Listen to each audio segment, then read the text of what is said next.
સુપરફાઇન, ગરગંટી તો માઇક્રોફાઇન।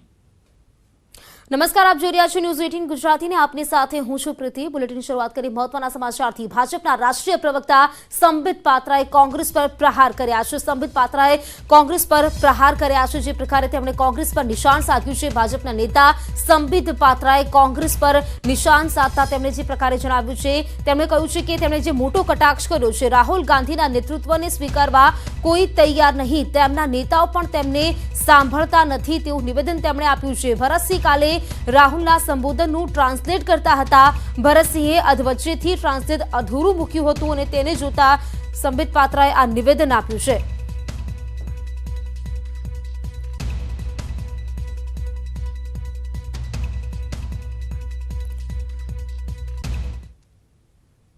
कल यहां राहुल गांधी आए थे।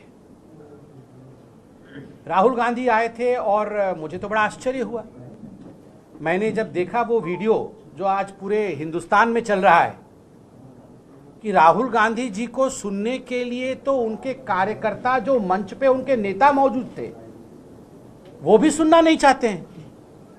उनके भरत सिंह सोलंकी जी ट्रांसलेशन कर रहे थे, शायद बीच में छोड़ के चले गए कि मैं ट्रांसलेशन नहीं करूंगा, अब हो गया बहुत, आप ही बोल दो जो बोलना है। जब इस प्रकार का माहौल मंच पे होता है, आप देखिएगा उस मंच पर उनके नेताओं के बीच में कंफ्यूजन था।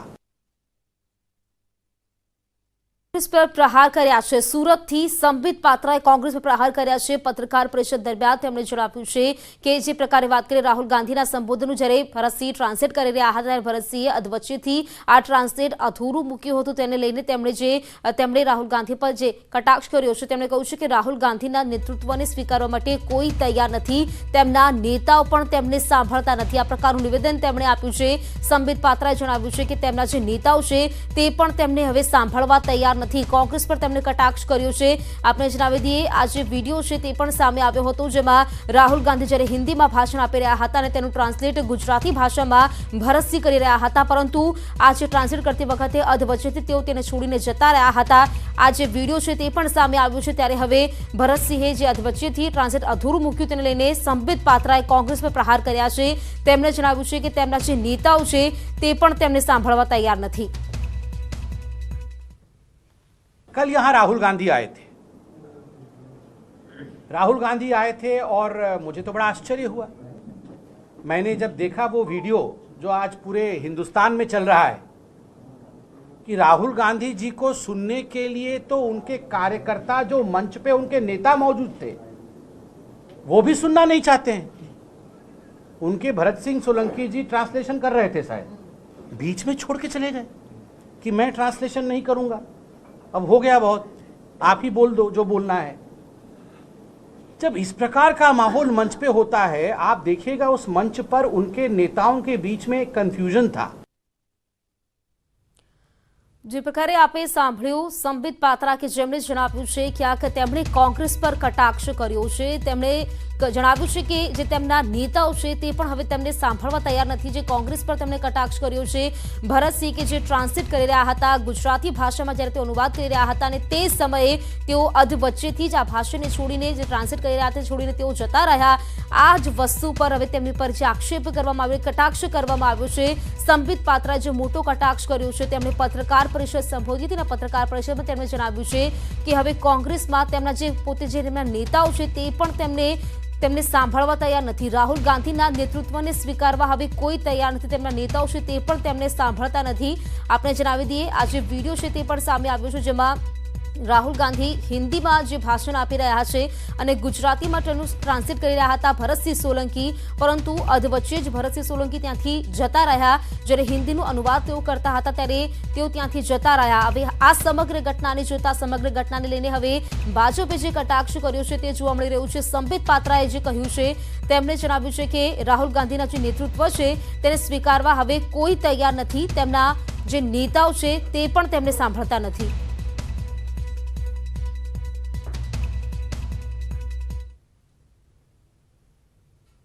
તો આ તરફ સાણંદ એસડીએફે આપઘાત કર્યો છે। રાજેન્દ્ર કેશવલાલ પટેલે આપઘાત કર્યો। 5મા માળેથી કૂદીને તેમણે આત્મહત્યા કરી છે।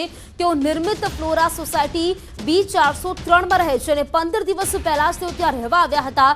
સાણંદ વિધાનસભા સીટના રિટર્નિંગ ઓફિસર પણ તેઓ રહી ચૂક્યા છે અને તેમણે આપઘાત કર્યો છે તેવું સામે આવ્યું છે।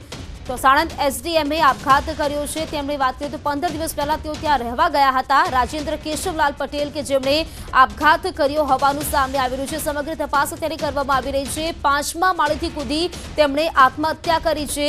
નિર્મિત ફ્લોરા સોસાયટીની આ ઘટના છે, જે સોસાયટીના 5મા માળેથી પડતું મૂકી તેમણે તેમનું જીવન ટૂંકાવ્યું છે। તો આજ વિશે વધુ વિગત મેળવી અમારા સંવાદદાતા સંજય ટાક જોડાઈ ચૂક્યા છે। સંજય, જે પ્રકારે વાત કરીએ, જે સાણંદના એસડીએમ છે આપઘાત કર્યો છે, 5મા માળેથી કૂદી તેમણે આપઘાત કર્યો છે, કેવી દિશામાં તપાસ અત્યારે કરાઈ રહી છે, શું વિગત છે આ વિશે?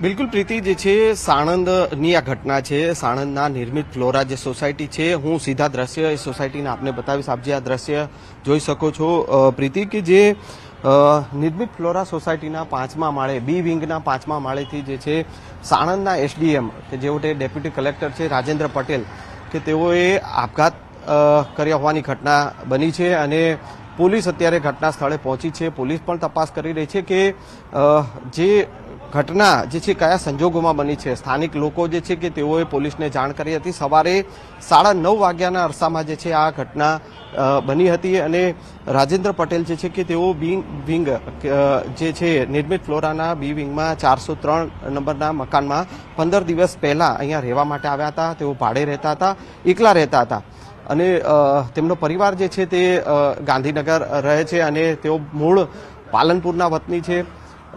જે સ્થાનિક અહીંના જે નિર્મિત ફ્લોરાના જે છે જે સોસાયટીના જે ચેરમેન છે કે તેઓએ પોલીસને જાણ કરી હતી અને પોલીસ અહીંયા ઘટના સ્થળે પહોંચી અને તપાસ હાથ ધરી છે।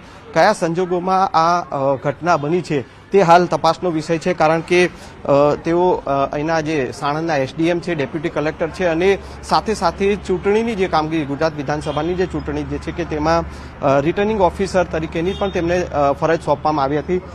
રાજેન્દ્રભાઈ વાઘેલા, કે જેઓ રાજેન્દ્રસિંહ વાઘેલા જે છે તેઓએ પોલીસને જાણ કરી હતી, તેઓ અહીંના સોસાયટીના મેનેજમેન્ટ સંભાળે છે। રાજેન્દ્રભાઈ, શું કહેશો આ જે ઘટના બની છે, કેવી કેટલા વાગે બની અને શું જાણ કરી હતી આપણે પોલીસ? આમાં કેવું છે કે 9:30 હું ઘરે હતો, એટલે અહીંથી ફોન આવ્યો ગેટ ઉપરથી કે કોઈ પડી ગયું છે, એટલે હું ગાયકા સીધો ગેટ ઉપર આવ્યો।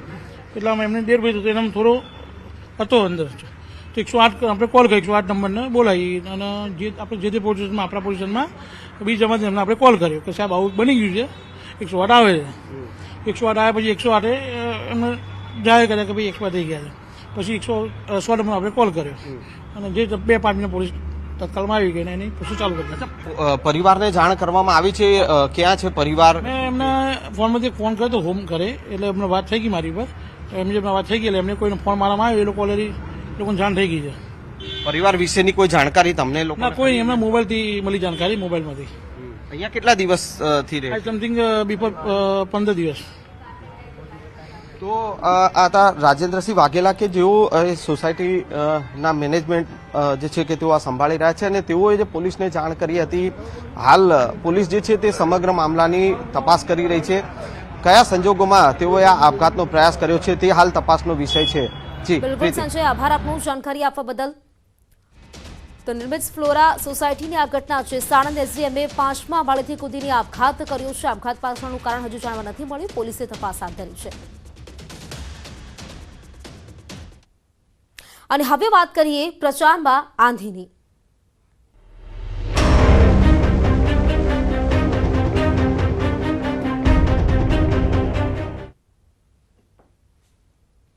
તો આવતીકાલથી 2 દિવસ સુધી પીએમ ગુજરાતમાં 24મીએ પીએમ મોદી પાલનપુરમાં પ્રચાર અને સભા સંબોધશે। પાલનપુર પાસે સભા માટે હાલ તડામાર તૈયારીઓ પણ ચાલી રહી છે। 2 દિવસીય ગુજરાતની મુલાકાતે ફરી પીએમ મોદી આવી રહ્યા છે। આવતીકાલથી 2 દિવસીય ગુજરાતની તેઓ મુલાકાતે છે, સભા તેઓ કરવાના છે। અલગ અલગ સ્થળે તેમની સભા થવાની છે। તડામાર તૈયારીઓ અત્યારે ચાલુ છે। સાથે વાત કરીએ જિલ્લાની 5 બેઠકો પર અસર, પાલનપુર, ડીસા, ધાનેરા, વડગામ, દાંતાના લોકો જોડાશે, જે સભા થવાની થવાની છે તેની તડામાર તૈયારીઓ પણ ચાલી છે અને સાથે જ વાત કરીએ તો પાલનપુર, ડીસા, ધાનેરા, વડગામ અને દાંતાના લોકો આ સભામાં જોડાવાના છે। 2 દિવસીય ગુજરાતની મુલાકાતે પીએમ મોદી આવતીકાલથી ફરી આવશે ત્યારે 24મીએ પાલનપુરમાં તેમની સભા થશે। તેને જોતા તડામાર તૈયારીઓ પણ હાથ ધરવામાં આવી છે। આજે ભાજપ કાર્પેટ બોમ્બિંગ પ્રચાર પાર્ટ 2 કરી રહ્યું છે। બીજા તબક્કા માટે ભાજપના પ્રચારની આંધી લગભગ વાત કરીએ તો 93 બેઠકો, 27 દિગ્ગજો, 75 સ્થળે સભા કરવાના છે। એક દિવસમાં 93 બેઠકો માટે કાર્પેટ બોમ્બિંગ પ્રચાર। 2022ની ચૂંટણીમાં ભાજપનો પ્લાનિંગ સાથે પ્રચાર। 15 કેન્દ્રીય નેતા, 12 રાજ્યના નેતા ગજવશે સભાઓ। આજે 27 નેતાઓનો પ્રચાર। કાલથી 2 દિવસ પીએમ પ્રચાર કરવાના છે। અમિત શાહ, જેપી નડ્ડા, દેવેન્દ્ર ફડણવીસ પણ જોડાશે। સીએમ ભૂપેન્દ્ર પટેલ, મનસુખ માંડવિયા, પરસોત્તમ રૂપાલા અગાઉ 18મી પ્રથમ તબક્કા માટે પ્રચાર કર્યો હતો। તો ભાજપનો કાર્પેટ બોમ્બિંગ પ્રચાર પાર્ટ 2 ત્યારે વાત કરીએ તો આજે પણ અલગ અલગ જગ્યાએ જે કેન્દ્રીય નેતાઓ છે સાથે જ રાજ્યના જે નેતાઓ છે તે પણ સભા કરવાના છે। સાથે જ વાત કરીએ તો આજે ક્યાં સભા થવાની છે તેની વાત કરીએ તો સીએમ ભૂપેન્દ્ર પટેલ કે જે ખેડબ્રહ્મા અને ઈડર આ 2 જગ્યાએ આજે સીએમ ભૂપેન્દ્ર પટેલની સભા છે। તો પુરુષોત્તમ રૂપાલા તે છોટાઉદેપુર અને હિંમતનગર આ 2 જિલ્લામાં તેમની સભા થવાની છે। સાથે જ ધોળકા છે અને ઠક્કર બાપાનગર જ્યાં પુરુષોત્તમ રૂપાલા સભા કરવાના છે। સુરેન્દ્રનગર જિલ્લાની 5 વિધાનસભા બેઠક માટે પોસ્ટલથી મતદાન શરૂ થયું છે। પોલીસ કર્મચારીઓ 2 દિવસ પોસ્ટલથી મત આપી પોતાના મતાધિકારનો ઉપયોગ કરશે। પોલીસ અધિકારીઓ, હોમગાર્ડ જવાનો, જીઆરડી જવાનો મતદાન કરી શકશે। જિલ્લાની 5 વિધાનસભા બેઠક માટે અંદાજે 3400થી વધુ પોલીસ કર્મચારીઓ 2 દિવસ સુધી પોસ્ટલ બેલેટથી મતદાન કરશે। તો વડોદરામાં રાજપીપળાના કુંવર માનવેન્દ્રસિંહ ગોહિલ ભાજપના કાર્યાલય પહોંચ્યા હતા। માનવેન્દ્રસિંહે રાપુરા બેઠકના ભાજપના ઉમેદવાર બાલકૃષ્ણ શુક્લાના સાથે મુલાકાત કરી। ટ્રાન્સજેન્ડર કમ્યુનિટીને પ્લેટફોર્મ મળવા બદલ બાલકૃષ્ણ શુક્લાના અથાગ પ્રયાસો અંગે ચર્ચાઓ કરી। વડોદરા શહેરમાં પ્રથમ ટ્રાન્સજેન્ડર શેલ્ટર હોમના નિર્માણની કામગીરી માનવેન્દ્રસિંહે બિરદાવી હતી। ટ્રાન્સજેન્ડર કમ્યુનિટીના લોકોને મતદાનના અધિકાર અપાવવા બાલુભાઈના પ્રયાસોથી સરાહના કરી હતી। તો રાજપીપળાના કુંવર ભાજપના અન્ય હોદ્દેદારો સાથે પણ વાતચીત કરી ભાજપની જીતનો विश्वास व्यक्त કર્યો। हमारे समुदाय के लिए, हमारे लिए मानव अधिकार के लिए लड़े हैं, मदद की है हमारी, और उनकी वजह से आज हम काफ़ी आगे हम पहुंच चुके हैं। इसलिए मेरा फ़र्ज़ है, मेरा कर्तव्य है एक नागरिक के नाते भी कि उन्हें मैं यहाँ पे इस मौके पे शुभेच्छा देने आऊँ। और मुझे पूरा यकीन है, पूरा विश्वास है कि उनको ज़रूर से સફળતા ही નહીં, बहुत કામયાબી મિલેગી। ટ્રાન્સજેન્ડરને એક વૈધાનિક એક અસ્તિત્વ ઊભું થયું છે। મને એવું લાગે છે કે આ એક શરૂઆત મારા સદનસીબે મારા હાથે થઈ છે। અને આજે તો જ્યારે આપણા વડાપ્રધાન શ્રી નરેન્દ્રભાઈ મોદીજીને પણ જ્યારે આ વિષયની માહિતી મળી, તરત એમને 2014માં તત્કાલીન સામાજિક અધિકારિતા મંત્રી થાવરચંદજી ગેહલોત સાહેબને એમને આ ખાસ એક મિશન તરીકે સોંપ્યું અને તે મિશનના એક ભાગરૂપે વડોદરા શહેરમાં આખા દેશમાં પહેલી વખત એમના માટેનું એક નિવાસ સ્થાન બન્યું। તો વિધાનસભાની ચૂંટણીમાં સ્થાનિક મુદ્દાઓએ જોર પકડ્યું છે ત્યારે નવસારીના છાપરા રોડ સ્થિત આવેલ યોગીનગર સોસાયટીના રહેવાસીઓએ ચૂંટણી બહિષ્કારના બેનરો લગાવ્યા છે। સોસાયટીમાં છેલ્લા 3 વર્ષમાં કોઈ પણ કામ ન થયા હોવાના આક્ષેપો સાથે ચૂંટણી સ્થાનિક લોકોએ ચીમકી ઉચ્ચારી છે। તો ચૂંટણીના માહોલ વચ્ચે તમામ ઉમેદવારો પ્રચારમાં ઈડી ચોટીનું જોર લગાવી રહ્યા છે। તેવામાં બનાસકાંઠાના પાલનપુર વિધાનસભા વિસ્તારમાં કોંગ્રેસના ઉમેદવાર મહેશ પટેલનો વિરોધ કરવામાં આવ્યો છે। શહેરના જનતાનગરના રહીશોએ કોંગ્રેસની કામગીરી અંગે સવાલો સાથે મહેશ પટેલને વોટ માંગવા ન આવવાના બેનર અને નારા લગાડ્યા હતા।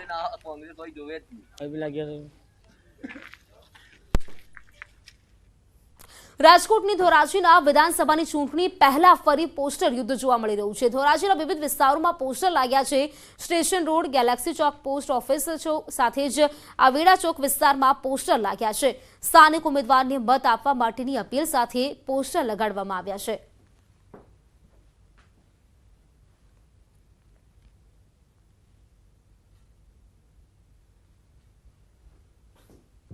નાંદોદ બેઠક પર ખેલાશે ત્રિપાંખીયો જંગ। આદિવાસી બેઠકનો ચૂંટણી જંગ બન્યો છે રસપ્રદ। વિધાનસભાની ચૂંટણીમાં નર્મદાની નાંદોદ બેઠક પર રાજકારણ ગરમાયું। ભાજપ કોંગ્રેસની સાથે મજબૂત અપક્ષ ઉમેદવાર મેદાનમાં ઉતરતા નાંદોદ બેઠક પર ત્રિપાંખીયો જંગ ખેલાઈ રહ્યો છે. ભાજપે આ વખતે દર્શનાબેન દેશમુખને મેદાનમાં ઉતાર્યા છે, તો ભાજપમાંથી ટિકિટ કપાતા નારાજ નેતા હર્ષદ વસાવાએ અપક્ષમાંથી ઉમેદવારી નોંધાવી. સામા પક્ષે કોંગ્રેસે પણ મજબૂત ઉમેદવાર હરેશ વસાવાને મેદાનમાં ઉતારતા ચૂંટણી સંગ્રામનો માહોલ જોવા મળે છે. ત્રણેય ઉમેદવારો જીત મેળવવા એડી ચોટીનું જોર લગાવી રહ્યા છે. ભાજપે આદિજાતિ મહિલા મોરચાના રાષ્ટ્રીય ઉપાધ્યક્ષ દર્શનાબેન દેશમુખને ટિકિટ આપી. ભાજપમાંથી બળવો કરનાર હર્ષદ વસાવા પોતાના શક્તિ પ્રદર્શનથી ચર્ચામાં છે. હર્ષ સંઘવીએ ડેમેજ કંટ્રોલ કરવા હર્ષદ વસાવા સાથે કરેલી મીટિંગ નિષ્ફળ નીવડી હતી. તો આ તરફ કોંગ્રેસ ઉમેદવાર હરેશ વસાવા હાલ કોંગ્રેસ પ્રદેશ મહામંત્રી છે, જે યુવાનોમાં સારું પ્રભુત્વ ધરાવે છે. ઉપરાંત આદિવાસી સમાજમાં સારી પકડ ધરાવે છે. ઉમેદવારી નોંધાવતા સમયે મોટી સંખ્યામાં જોડાયેલા સમર્થકોની હાજરીમાં જીતનો વિશ્વાસ વ્યક્ત કર્યો. હરેશ વસાવા અગાઉ 2 વાર હારી ચૂક્યા હોવાથી કોંગ્રેસની ઉમેદવાર પસંદગી પર સવાલ ઊભા થયા હતા. નાંદોદના ત્રિકોણીય ચૂંટણી જંગમાં આખરે કયો પક્ષ અને કયો ઉમેદવાર બાજી મારશે તે જોવું મહત્વનું બની રહેશે. તો ગુજરાત હાઈકોર્ટના વકીલોની હડતાળ સમેટાઈ. એસોસિએશનની બેઠકમાં નિર્ણય લેવામાં આવ્યો છે, જેમાં જે વકીલોની હડતાળ છે, ગુજરાત હાઈકોર્ટના વકીલોની હડતાળ સમેટવામાં આવી છે.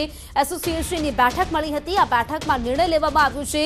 સીજીઆઈ સાથે મુલાકાત બાદ આ બેઠક મળી હતી. આવતીકાલથી વકીલો રાબેતા મુજબ કામમાં જોડાશે.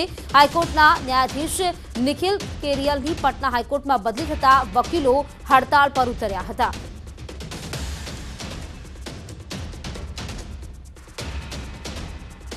તો સીજીઆઈ સાથે મુલાકાત બાદ જે બેઠકનું આયોજન કરવામાં આવ્યું હતું, ત્યારે આ બેઠકમાં નિર્ણય લેવામાં આવ્યો છે. વકીલોની જે હડતાળ છે તે સમેટાઈ છે. આવતીકાલથી જે વકીલો છે રાબેતા મુજબ તેમના કામમાં તેઓ પરત ફરશે. એસોસિએશનની જે બેઠક હતી, આ બેઠક મળી હતી ને બેઠકમાં જે નિરાકરણ આવ્યું છે, સીજીઆઈ સાથે મુલાકાત બાદ બેઠક મળી હતી.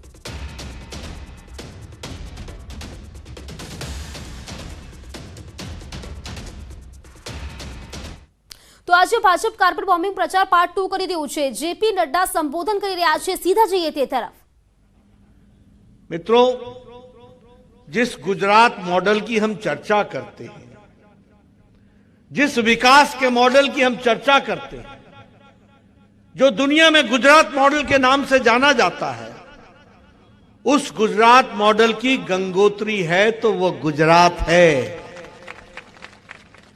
और आदरणीय प्रधानमंत्री जी ने बतौर मुख्यमंत्री उसकी नींव रखी, उसको आगे बढ़ाया और आगे चल करके देश में उसको आगे बढ़ाने का काम आदरणीय प्रधानमंत्री जी ने किया है. ऐसे गौरवमय भूमि से मैं जब यहां आया हूं तो मैं आपसे ये कहूं कि आप जेठा भाई को चुनाव जिताइए. ये सूरज के आगे दीप जलाने के बराबर होगा. इनका जीतना ये आपकी जिम्मेवारी है. इनको जिताना ये आपका योगदान है. इनको जिताना ये आपका राष्ट्रीय और प्रादेशिक कर्तव्य है. इसको भी हमको ध्यान में रखना है. आज जब मैं यहां आया हूं तो हम जानते हैं कि यह क्षेत्र ज्यादातर हमारे जनजाति भाई यहां रहते हैं और अधिक संख्या में हमारे ओबीसी भाई भी यहां वास करते हैं. आप देखिए, कौन सा ऐसा राजनीतिक दल है जिसने जनजाति लोगों की चिंता की? कौन सा ऐसा नेता है जिसने ओबीसी के बारे में चिंता की? घड़ियाली आंसू बहाने वाले बहुत मिल जाएंगे, सहानुभूति दिखाने वाले बहुत मिल जाएंगे, लेकिन धरती पर अगर किसी ने आपकी तस्वीर और तकदीर बदलने का काम किया है तो वो भारतीय जनता पार्टी ने किया है और आदरणीय नरेंद्र मोदी जी के नेतृत्व ने किया है. તો બુલેટિનમાં રોકાઈશું એક બ્રેક માટે. અને સમાચાર આ બ્રેક બાદ.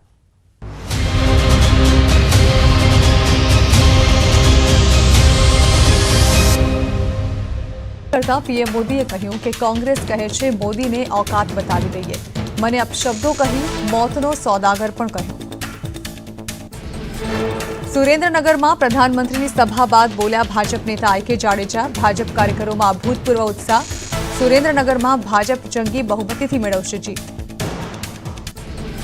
સુરેન્દ્રનગરની સભા બાદ પ્રધાનમંત્રી મોદીએ કિરીટસિંહ રાણાના ભાણી સાથે કરી મુલાકાત. આથ્યાબા જાડેજાએ પીએમ મોદીને સંભળાવી સ્પીચ સાંભળી પ્રધાનમંત્રી થયા પ્રભાવિત. નવસારીની સભામાં પ્રધાનમંત્રીએ ચીકુ પકાવતા ખેડૂતોને યાદ કર્યા. કહ્યું કે નવસારીના ચીકુ દિલ્હીમાં વેચાઈ રહ્યા છે. દિલ્હીમાં ચીકુ પહોંચે તે માટે ખાસ ટ્રેન ચાલે. દિલ્હીના બધા જ નેતાઓ નવસારીના ચીકુ ખાતા થયા. રાહુલ ગાંધીએ રાજકોટના શાસ્ત્રી મેદાનમાં સભા સંબોધી. સભામાં કોંગ્રેસ ઉમેદવાર ઇન્દ્રનીલ રાજ્યગુરુ સહિત કાર્યકરો અને આગેવાનો હાજર રહ્યા. સભા સ્થળે પહોંચી રાહુલ ગાંધીએ લોકોને અભિવાદન કર્યું. રાજકોટની સભામાં રાહુલ ગાંધીએ મોરબી દુર્ઘટનાના મૃતકોને મૌન પાળી શ્રદ્ધાંજલિ આપી. દુર્ઘટના અંગે રાહુલ ગાંધીએ કહ્યું કે ચોકીદારોને પકડી અંદર કર્યા પણ જવાબદારો સામે કોઈ જ કાર્યવાહી નહીં થાય.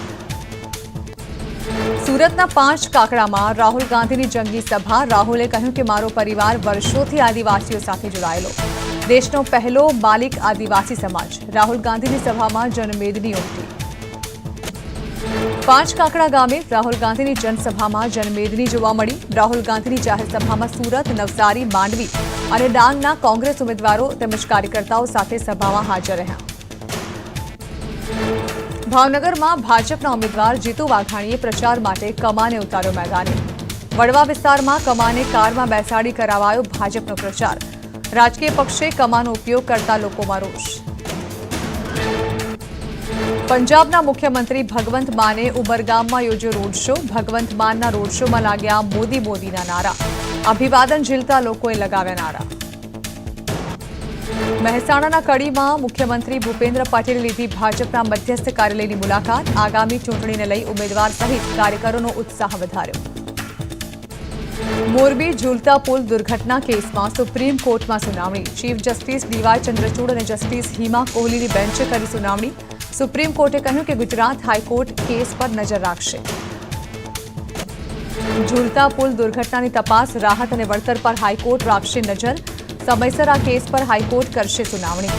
હાલ સુપ્રીમ કોર્ટે સીબીઆઈ તપાસનો કર્યો અસ્વીકાર. ગીર સોમનાથના કણેરી ગામે સબસ્ટેશનમાં કરંટ લાગતા દીપડાનું મોત. પક્ષીનો શિકાર કરવા જતા કરંટ લાગવાથી થયું મોત. વન વિભાગે કાર્યવાહી હાથ ધરી. અમરેલીમાં સાવરકુંડલાના જીરા ગામમાં ચૂંટણીનો બહિષ્કાર. શેત્રુંજી નદીમાં થતી રેતીની ચોરી, દેશી દારૂની પ્રવૃત્તિ અટકાવવા કરી માંગ. આવેદનપત્ર આપ્યા છતાં કામ ન થતા લોકોમાં રોષ. સુરેન્દ્રનગરના વઢવાણમાં બ્રહ્મ સમાજમાં રોષ. ભાજપે જિજ્ઞા પંડ્યાને ટિકિટ ન આપતા મતદાન ન કરવાનો કર્યો નિર્ણય. બ્રહ્મ સમાજના યુવાઓએ મત ન આપવાના શપથ લીધા. આણંદના સ્થાનિકોએ ચૂંટણીનો કર્યો બહિષ્કાર. ગટર અને રસ્તાઓના પ્રશ્નોનો ઉકેલ ન આવતા રોષનો માહોલ. 1500 જેટલા સ્થાનિકોએ કર્યો ચૂંટણીનો બહિષ્કાર. પ્રશાસનની બેદરકારીનો ભોગ બન્યા ભાવનગરવાસીઓ. 3 વર્ષથી નિર્માણાધીન રોડ પર વારંવાર થાય છે અકસ્માત. મેયરના જ વોર્ડમાં સતનામ ચોકથી ફુલસર સુધીના 2 કિલોમીટર રોડની કામગીરી અધૂરી. અમરેલીના રાજુલા બેઠકના ભાજપ ઉમેદવારનો વિડીયો વાયરલ. હીરા સોલંકીએ કાર્યકર્તાઓને કહ્યું કે કોઈના બાપથી ડરવાની જરૂર નથી. હીરા સોલંકી બેઠા છે. રાજકોટ કોંગ્રેસમાં ભંગાણ. કોંગ્રેસના પૂર્વ કોર્પોરેટર સહિત 100 કાર્યકર્તાઓ ભાજપમાં જોડાયા. રમેશ ટીલાળા, ધનસુખ ભંડેરી અને બેઠકના ઇન્ચાર્જ જીતુ કોઠારીએ ભાજપમાં આવકાર્યા. ये भारतीय जनता पार्टी ने की, जेठा भाई ने की.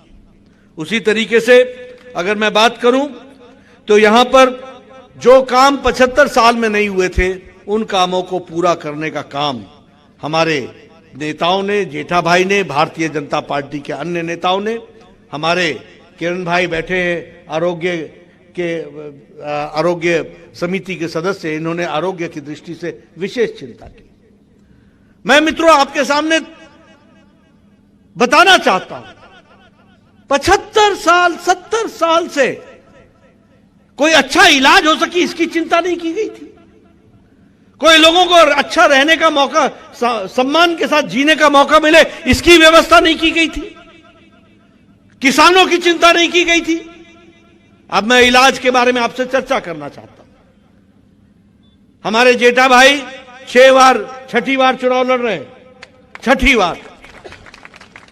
जब ये पहले एमएलए बने थे लगभग उसी समय मैं भी एमएलए बना हूं.